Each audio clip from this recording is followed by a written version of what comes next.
o homem a Deus. E aqui ele diz, em que te roubamos nos dízimos e nas ofertas. Então são ladrões. Aqui em 1 Coríntios 6, 9 a 10 diz que ladrões não herdarão o reino de Deus. Então a pessoa que não é dizimista, ela não vai entrar no reino de Deus. Não sou eu que estou dizendo, é a Bíblia, é ou não é? Não está dizendo aqui que ladrão não entra? Quando você não é fiel nos dízimos e nas ofertas, você é ladrão. Se você é ladrão, você não herda o reino. Isso é sério, irmãos. Isso é seríssimo. Isso é seríssimo. Por causa de uns míseros 10%, porque são 10%, nós vamos ficando com 90%, irmãos. 90% nós podemos fazer o que quiser. Aí nós vamos morar com Satanás e seus anjos, porque o inferno foi feito para eles. Aí nós vamos fazer companhia para ele lá. Misericórdia. Está repreendido da minha vida e da sua, em nome de Jesus. Duas correntes. Uma que aceita e outra que condena o dízimo.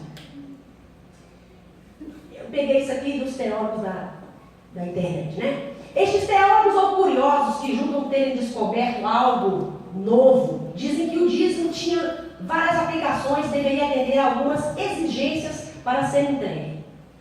Vejamos o que eles dizem. Isso aqui é o que eles dizem, tá? Dízimo na Bíblia nunca está relacionado a dinheiro. Nunca, nunca. É o que eles dizem. Dízimo sempre está relacionado a comida, alimento, produção agropecuária. Dízimo na Bíblia é sinônimo de alimento. E isto é um fato. É o que eles dizem. Ofertas podiam ser trazidas em forma de alimento. Aí, cita aqui, segundo Reis 22, 4, 7.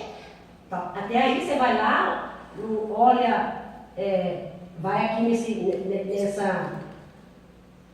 livro. Aí você vai achar mesmo que as ofertas podiam ser trazidas em forma de dinheiro. Aí você olha e diz, beleza, então, até aqui nem olhou o resto. Já pegou ali e já aceitou o resto como verdade, porque aqui ele colocou a referência. Né?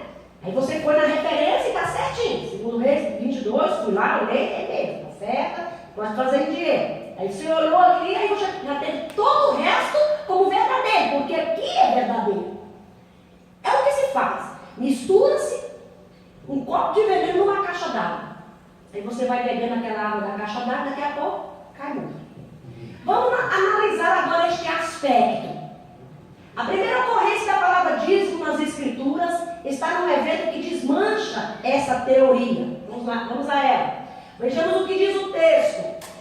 E bendito seja o Deus Altíssimo que entregou os teus inimigos nas tuas mãos. E Abraão deu o dízimo de tudo. Falamos sobre isso aqui quarta-feira. Ele deu o dízimo de tudo quando ele foi socorrer o atribulado do Ló, o seu sobrinho, o mala sem alça dele, do Ló. Falamos sobre isso. Aí deram os despojos para ele. Ele falou assim, não, para mim não. Quero, para depois que você não venha dizer que enriqueceu Abraão. Mas com os rapazes que vieram comigo, aí sim, a comida vai dar a parte dele. Né? Aí ele deu o dízimo de tudo. Se todos nos lembramos da história de Abraão, Abraão vai em busca do sobrinho, de sua família, traz junto com ele os espólios da guerra. O que são esses espólios, né? Parte desses espólios foram entregues como dízimo por Abraão. Mas o que eram estes espólios? Sempre quando tinha guerra, aí Josafá, falamos sobre isso aqui um dia desse. Quando ele foi lutar contra os amonitas, os moabitas e os meunitas, diga-se de passagem, os amonitas e os moabitas eram filhos dessa mala sem alça. Eu chamo esse Ló de mala sem alça, porque ele era verdadeiramente um mala sem alça. Esses amonitas e esses moabitas eram nada mais, nada menos que os filhos decorrentes de um incesto entre Ló e as suas filhas. Depois, esses endemoniados se juntaram com os da montanha de Seir, que são os meunitas, aí se juntaram esses três povos, os amonitas, os moabitas e os meunitas, e foram lutar contra Josafá. Josafá, crente, tinha dado uma escorregadinha antes, porque tinha feito lá um acordo lá com o rei e tal, mas depois ele conheceu, voltou para o caminho, Deus abençoou. Botou o povo todo para jejuar, e foi quando Deus disse para ele, vocês se lembram essa passagem. A batalha não é vossa, mas de Deus. Ganhou a guerra e ficou 3 dias recolhendo despojo de guerra. Hoje, quando um rei vai para a guerra, ele leva comida, leva gado, tanto grande como miúdo, né? Leva moedas de ouro, leva tudo. Então, quando Josafá ganhou esta guerra, todos os despojos ficaram para ele. E essa guerra foi muito interessante, que eles não tiveram que pegar em armas. Começaram a louvar e daqui a pouco os inimigos começaram a matar o outro, matar o outro. Quando olharam, estava tudo morto. E ficou só o ouro, só o despojo, né? Então, o despojo é isso. Todo o ouro do inimigo que vem para destruir a nação, ele traz porque ele precisa de comer, as mulheres, os soldados e tal. Comprar alguém, leva ouro, leva todo tipo de coisa, né? E aqueles reis naquela época, os utensílios que eles usavam eram tudo de ouro. Ouro, prata, né? Então, sobraram os despojos de guerra. A Bíblia nos explica que compunham e tomaram todos os bens de Sodoma e de Gomorra e todo o seu mantimento e foram-se. Todos os bens de Sodoma e de Gomorra, todos os bens